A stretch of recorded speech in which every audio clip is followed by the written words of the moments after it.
Bonjour à tous, amis auditeurs, voici la minute du bonheur. Et aujourd'hui, il y a de la place au premier rang. L'avez-vous remarqué? Lorsque vous entrez dans une salle comble, il est fréquent qu'on vous dise « Il y a de la place au premier rang ». De même, au jour d'affluence dans les gares, une pancarte signale qu'il y a de la place en tête.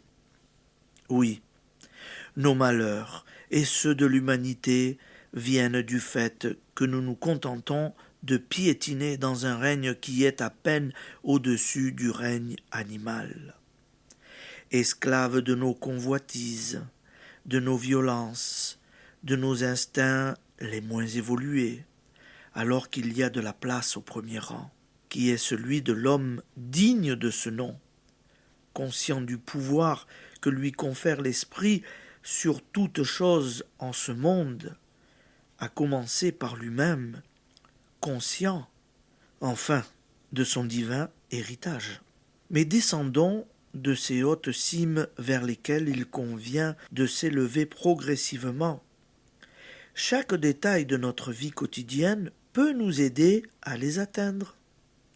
Elles sont le but de tous et l'objet de notre nostalgie en ces heures de tristesse qui nous semblent sans cause, vous qui vous affligez de la médiocrité de votre existence, matériellement, sentimentalement.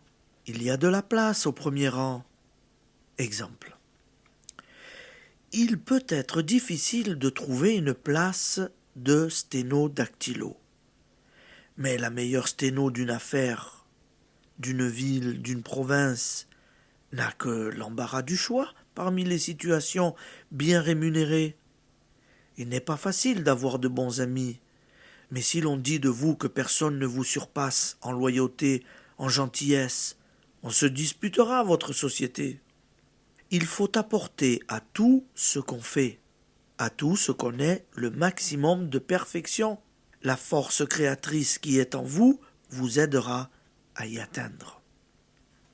Application. Vous efforcez-vous d'exceller dans ce que vous faites? Ne vous débattez-vous pas pour entrer dans un compartiment bondé de la foule des médiocres, alors qu'il vous suffirait de marcher un peu pour trouver en tête de train un compartiment vide où vous serez à l'aise? Ces pas en avant, faites-les. Allez, bonne journée, amis auditeurs, et à demain.